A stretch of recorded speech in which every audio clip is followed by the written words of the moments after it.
छत्तीसगढ़ में नगरीय निकाय चुनाव संपन्न होने के बाद भाजपा को रिकॉर्ड मतों से विजयी हासिल होने के बाद अब भाजपा के शीर्ष नेताओं के द्वारा त्रिस्तरीय पंचायत चुनाव में फोकस किए जा रहे, जिसके तहत कसडोल विधानसभा की नगर पंचायत लवन के साहू धर्मशाला भवन में भाजपा लवन मंडल की सभी कार्यकर्ताओं की बैठक लेकर पूर्व विधानसभा अध्यक्ष गौरी शंकर अग्रवाल ने त्रिस्तरीय पंचायत चुनाव 2025 को लेकर आवश्यक सुझाव दिए, जिसमें जिला पंचायत क्षेत्र क्रमांक 10 के भाजपा अधिकृत प्रत्याशी नवीन मिश्रा को लेकर भी बातचीत किए। बालोदा बाजार से गोलू कैवर्त की ये रिपोर्ट।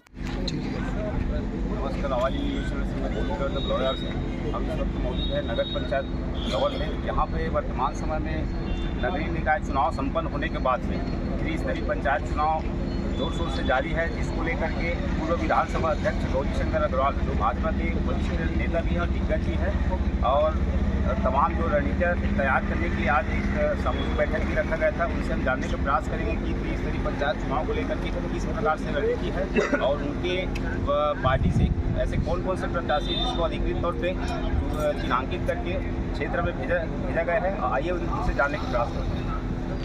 महोदय जी, आपका आवाज में स्वागत है। बलौदा बाजार जिले में 18 जिला पंचायत क्षेत्र हैं। 18 में से 16 क्षेत्रों में हमने जिला पंचायत के प्रत्याशी को भाजपा की तरफ से अधिकृत किया। 2 क्षेत्र 3 और 4 उसमें अधिकृत नहीं किया था, लेकिन आपके लिए बताना चाहता हूँ कि 3 और 4 जो हमने खुला छोड़ा था उसमें भी भारतीय जनता पार्टी के कार्यकर्ता निर्वाचित होकर आ गए हैं। 6 जिला पंचायत के चुनाव पूर्व में हुए, उसमें 5 में भारतीय जनता पार्टी ने विजय से हासिल किए।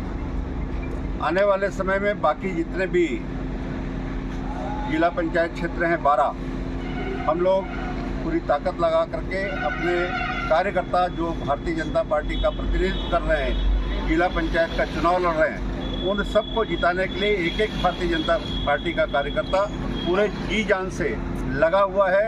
और आज उसी के तहत सभी कार्यकर्ताओं को आह्वान करने के लिए कि भारतीय जनता पार्टी किसी चुनाव को बहुत हल्के में नहीं लेती है।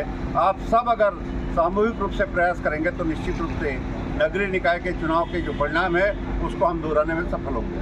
क्या लगता है नगरीय निकाय चुनाव जो है लवन कसडोल ढाका पर्व 2000 में भाजपा के ऐतिहासिक जीत का मिसाल बना, इसको लेकर आप क्या कहेंगे?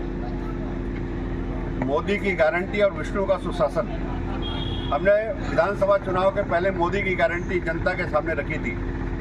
उसके माध्यम से हमने जो वादे किए थे, चाहे 2 साल का बकाया बोनस किसानों को देने की बात हो, चाहे 18 लाख गरीबों को आवास देने की बात हो प्रधानमंत्री आवास के अंतर्गत, चाहे प्रति एकड़ 21 क्विंटल धान खरीदने की 31 रुपये प्रति क्विंटल के हिसाब से भुगतान करने की, चाहे 10,000 रुपया प्रति साल के हिसाब से और भूमिहीन कृषकों को देने की बात हो, चाहे माताओं बहनों को 1,000 रुपया महतारी वंदन योजना के माध्यम से देने की बात हो, इस सभी वादे को मोदी की गारंटी के अंतर्गत भारतीय जनता पार्टी की विष्णुदेव साय की सरकार ने पूरा किया है। उसके कारण भारतीय जनता पार्टी पर जनता ने भरोसा करके और नगरीय निकाय में प्रचंड बहुमत से विजय दिलाया। जिला पंचायत का जो पंचायत है उसमें कितने सीट निकल के सामने आ सकते हैं? 6 में से 5 आ चुकी है। आने वाले समय में हम सभी सीटों को जीतने के हिसाब से प्रयास कर रहे हैं, लेकिन जनता का जो भी निर्णय होगा वो भारतीय जनता पार्टी के पक्ष में होगा, ऐसा हमें पूरा विश्वास है।